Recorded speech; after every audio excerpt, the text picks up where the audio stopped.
Dear children, today's session is about accounts of not-for-profit organization. This is your unit 2 in your accountancy book. Accounts for not-for-profit organization. Before going to the chapter, please learn what is meant by not-for-profit organization. Not-for-profit organization or the organization which functions without any profit motive. So there will not be any profit motive. Their main aim is to provide service and not for profit. Generally, they do not undertake business or trading activities. Their job is not to do trade or business. Trade or business is for earning profit. So this will not do that business.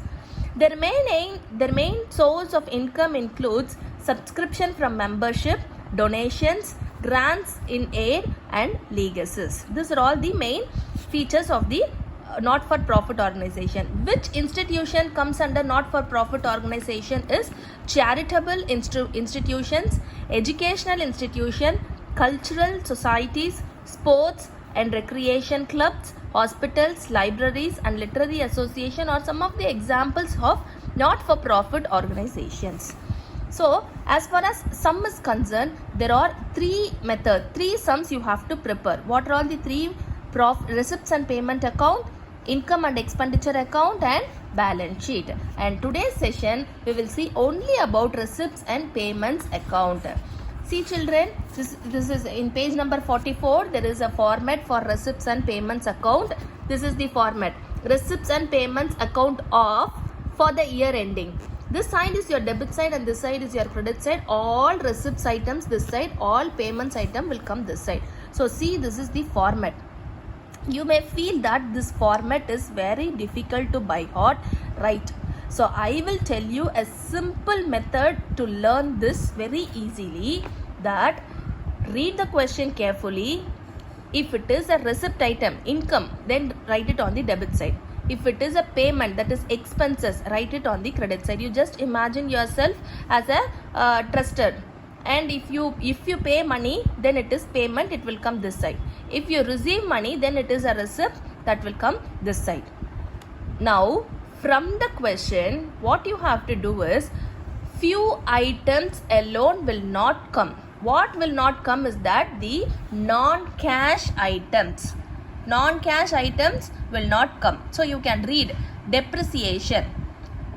For account's sake, we are going to reduce the value from the asset. So it is not considered with money. So depreciation is a non-cash item and it will not come. Outstanding expenses is the expenses which we are not going to pay now. We will pay it later. So as far as now, it is not a cash item. Outstanding expenses I am just mentioning as I need to pay.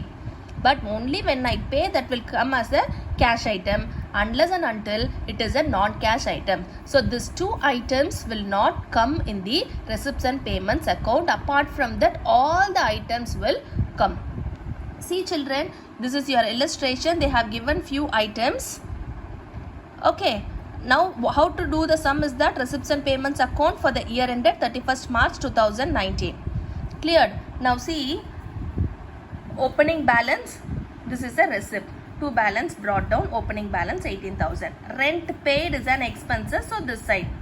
Scholarship given is an expenses, so write it on this side. Entrance fees received, it's an income, so write it on the income side. Buildings purchased, expenses this side. Staff salary, expenses this side. Subscription received, income this side. So find out the closing balance. Add all these items, add all these items. By deducting this and this, you will get a closing cash available in hand. 15,300 is the closing cash available in hand. So this is the simple illustration. Illustration 2, 3 and all same as it is like how the illustration 1 is.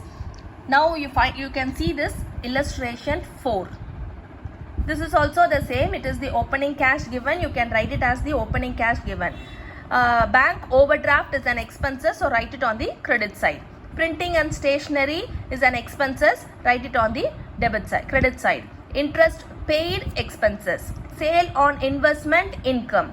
Purchase of investment, refreshment, expenses. Outstanding salary. This item will not come. Why? Because it is the non-cash item. So outstanding salary will not come.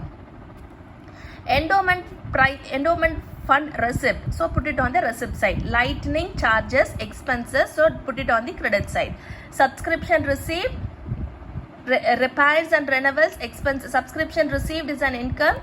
Repairs and renewals is the expenses, credit side. Conveyance paid, credit side. Books purchased, credit side. Insurance premium paid, credit side. Sundry receipts is an income, so debit side. Government grants received is a income, receipt, so this side. Sale of refreshment. Sale means you will get money, so that will come on this side. Depreciation, again this is a non-cash item. Depreciation of buildings is a non-cash item, so it will not come. Here they have given the closing cash at bank. So balancing figure will be the bank cash in hand. So cash at bank they have given, so write it here. Cash in hand will be the balancing figure. So this is how you have to do the sum, children. It is very simple and very easy. I request you to do illustration 1, 2, 3, 4 and exercise 1, 2, 3, 4. Clearly keep one thing in mind. This is the question. All the items will be given. You have to read and write which side it will come. Bank overdraft will come on credit side. If bank balance, that come on debit side. Overdraft balance will come on credit side. All the other things, read it. If it is a receipt, write it on the debit side. If it is a payments, write it on the credit side. Expenses, write it on the credit side. You have to remember that two items, all non-cash items will not come. As far as this sum is concerned, only two items is given, that is outstanding salary and depreciation on buildings. These items will not come. So this is very easy receipts and payments account. So children, I request you to complete all the illustration 4 sums and exercise 4 sums and submit me within today. Thank you, children.